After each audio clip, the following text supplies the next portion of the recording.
What's the most refreshing act of I don't give a fuck that you've ever witnessed? I love to tell this one because I got to watch it all unfold and because I caused it to an extent. I worked for a call center for a time and a friend from my original training class was getting tired of it after a couple years. This is a guy for whom life has basically gone job, large savings, no job, whittle savings, rinse repeat. He lives totally minimalistically the whole time, so he came to this job after 2 years of neat life.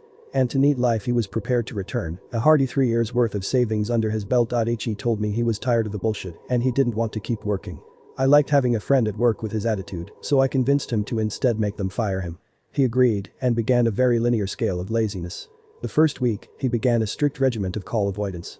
He would come in, abuse the phone status changes, take maybe one call, go on his first break, come back, take maybe one more call, go on lunch, etc. For a full week he took 4 or 6 calls a day and no one said a damn thing.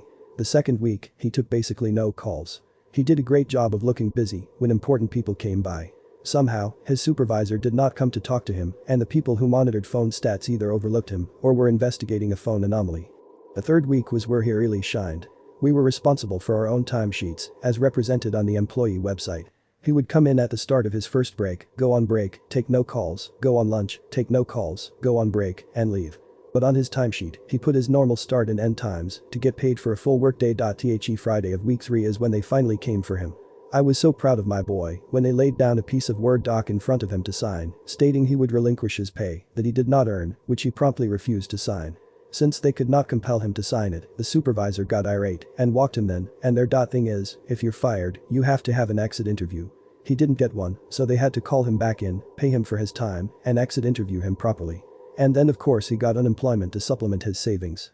He did so well he moved to Colorado. And if anyone is feeling like this company didn't deserve that level of scamming, I'm happy to report it was This happened years ago. I had just been at a club. This girl I was with, she wasn't a super close friend, we had some mutual friends, so we saw each other a lot but didn't spend that much time together.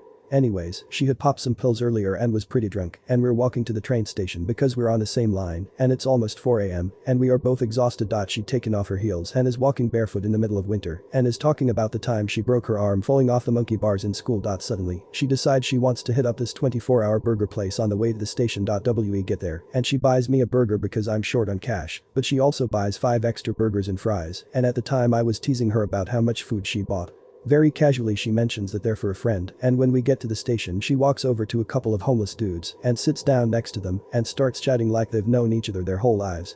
It was a bit awkward for me. I had never spoken to a homeless person and these were proper homeless people, like they smelled pretty bad and were missing half their teeth. They were nice guys, but boy it was a new experience for me. Anyways, so we're eating burgers with these stinky homeless guys and then they light up a joint and share it. The fact that she shared a joint with these toothless people really grossed me out, but I stuck around. When our train was only a few minutes away we said goodbye and I spied her slipping them some cash after hugging each of them. Goodbye. We got on our train no problems and I asked her how on earth she was good friends with random homeless people and she laughed it off, saying that she usually chills with them when waiting for the train. It was crazy to me. She had done something wonderful for another person like it was no big deal at all. It really put me in my place when I realized that I would otherwise had never even looked at someone like that. She didn't seem to care at all about the entire exchange, and that moment sticks with me as an example of someone doing something good without needing any kind of validation. Or seriously, get you some homeless friends. I have one. He went to Vietnam at 15 and came back fucked up. His family is loaded though. He's homeless all summer, fall, and spring, but his family sends him to rehab every winter. One winter they couldn't find him, so they asked me to show them where he liked to loiter. 2 super old people, I think his siblings. I say sure, and they take my number for later, so they can reach me after my shift. He had hung out by the restaurant I worked at, and they knew of me. He told them he had a friend who got him socks and smokes and mentioned her, me, having a buzz cut. Anyway, shift ends and I get a call. They sent some kid in a Tesla to drive me around and look for him. They used me to draw him out and it worked. I'm walking him back, and he's like, did they talk you into this? Ah, well. It was fun on the lam, man. Watch this. He spoke like the hippie from that 70s show. We get in the car and he taps me, so I look back in the mirror and he starts going off about not wanting to go and he's faking it all. Finally, he says to the kid, you put a bounty on me, man. You're the man now. You got the bounty, pay the hunter, man, and other things along these lines. He basically scammed his nephew out of a few $100 for me. We get back to the restaurant and the old people meet us in another Tesla. I get a few more monies for my help. When I left he was changing into new winter boots. He also winked at me and told me he'd see me next spring. Rick was a legend. One day at my old job, my old boss called everybody together because the upper management decided to cut some people out. This old lady overheard it from the bathroom and then she zoomed out of there, grabbed her stuff and left before she could get properly fired. She then called the HR to tell them she was getting her paid vacation that was on hold and hung up the phone before the HR could respond. And she turned off all possible contacts, like cell phone and emails. Then she took 30 days of paid vacation plus 4 days of paid sick leave plus 29 days of absence. In my country, the law says you can be absent for 29 straight days without being fired for just cause. When she came back, she was properly fired without just cause and got all benefits like unemployed insurance at TLDR. Old lady took a 30-day vacation, 4 sick leave and 29 days of absence before she could get properly fired. Few years back a friend of mine was working retail with me, just moving skids to the floor and stuff like that.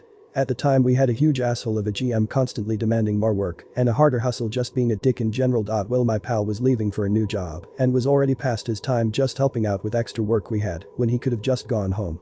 Coffee in one hand, pallet jack in another, dragging skids around when our GM stops him and asks him, "Where are you taking that skid?"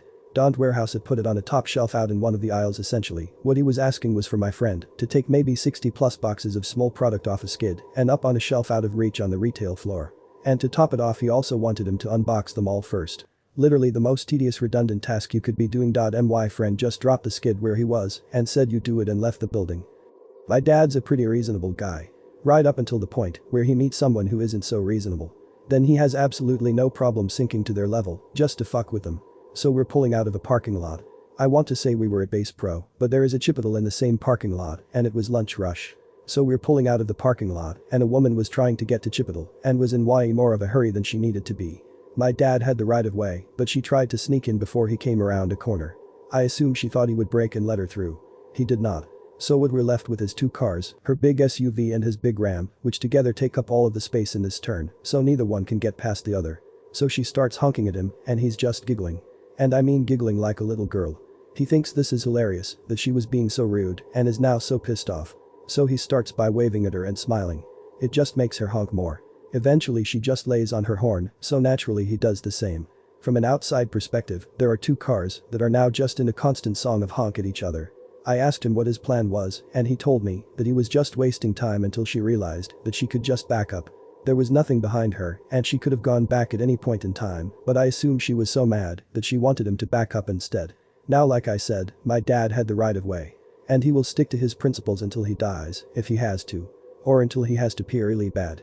We were literally there for close to 10 minutes before she finally backed up, at which point my dad decided he wanted to go the other direction and got out of her way. Worked as a chef at a place in Sweden and the head chef was a real bastard. The dude was on drugs most of the time. When he wasn't, he was drunk. So one day the owner had enough after another incident with the waiting staff and just came into the kitchen, yelled at the dude and told him to go home and never come back. So the head chef just started removing his work clothes right there and then, down until he only had socks, shoes and underwear on him. He grabbed a bottle of wine standing by the oven, opened it and walked out the kitchen door out into the actual dining area. He stopped to chug the entire wine bottle in front of the guests, carefully placed it on a table and walked out. This was midwinter in the northern part of Sweden. He lived about 10 minutes away and didn't own a car. He never said a word to the owner. I never saw him again either. I don't know about refreshing, but I kinda respected his exit even though he was an absolute douchebag. Thought I'd share it here. I am so happy to not be working as a chef anymore, cause that'd be me in 10 to 15 years. Edit. Since I got over 1k upvotes, I'll write out some more info on it here. The head chef wasn't only addicted. He had issues with stress when shit hit the fan and he was never at fault. It was always someone else's fault. He could make up amazing dishes on the spot and he could handle stress as a normal chef. Just not when it came to relying on others. I could handle the drinks and the drugs if he'd been able to keep his shit together. Anyone who has worked in any restaurant will know what I mean by that. And I work on the other side of the fence now. I rate customer service and product quality on hotels, restaurants and shops all over Sweden and I couldn't be happier with my job. I heard a story from a friend of mine who is an engineer. He was on the site when a new younger supervisor came on site, young guy trying to prove himself, and the young supervisor sees the crane operator reading a book in his crane. It's his break time, they were high up in the building and could see him reading the book. Supervisor asked why he's allowed to do that and trying to make a point decided to send the guy home and make a point of him costing the company money to work not read books, even though he explained he was taking his lunch break and that's what he enjoys, just reading his book and sipping his coffee. It also doesn't make sense to climb however many feet down for his lunch break. Anyways, the supervisor sends the guy home, and the high-up boss comes on site an hour later and sees the crane operator isn't there. He asks, and the other people explain what happened. Turns out that crane operator is one of 3 people in the country at that time that can operate that crane. Apparently the supervisor got fired, crane guy got a raise, and is allowed to read his damn book whenever he wants. I'm in it, and I was a network administrator for much of my career. I was the new guy on a team of 2, me and the senior network engineer.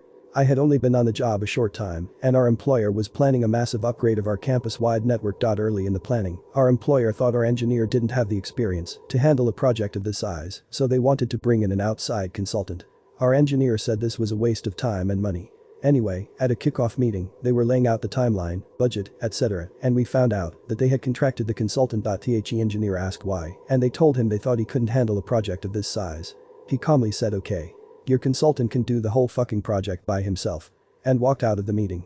They then looked at me and asked if I could lead the project. I told them that, if they thought he couldn't handle it, there was no way in hell I could. I worked at a sushi restaurant that had a really high turnaround rate.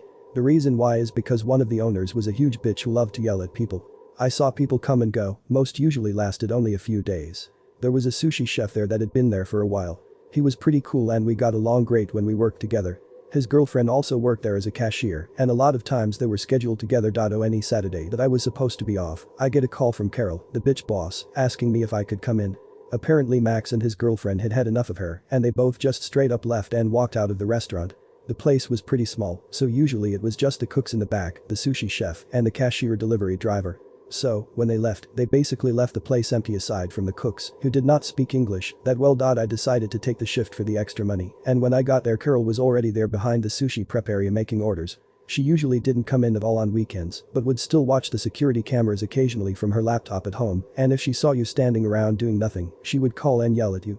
It turns out that was exactly what she did to Max and his girlfriend, and they had finally had enough. Carol showed me the security footage of Max yelling at her over the phone, hanging up, then taking off his apron, and both him and his girlfriend flipping at the security. She was showing me because she couldn't believe how disrespectful they were and how they could just leave the restaurant like that when there were customers in it. Personally, I thought it was pretty bad as they walked out together. I know I wanted to quit hundreds of times when I was there, but I was a broke college student that needed the money. Last I heard of them was that they both got jobs at the sushi place that was competing with the restaurant they walked out on. Several years ago when I was in college I was at one of the approved smoking sections of the campus. I went to having a cigarette. A guy I recognized from one of my classes who was also there smoking got an important phone call, so he moved to the edge of the approved area to talk in privacy. One of the campus security guards, who was notorious for having a superiority complex, happened to be walking by at this time and told him to get back in the approved smoking area, which he was hardly 6 inches away from. The guy refused and politely tried to explain that the call was very important, personal, and he didn't want anyone else to hear. The security guard continued hassling him to get back in the approved area. This went back and forth for about half a minute or so. The guy finally got frustrated and said, "Dude, blow me." The security guard, very surprised, snarkily responded, "Excuse me, what was that you said, baloney?" And the guy yelled, "No, I said blow me you fucking asshole," really loud. The security guard's eyes got big and he stood there for a few seconds, then quickly walked away without saying anything. It turned out dude's mom was hit by a car the day before and was getting an update from the hospital about her condition.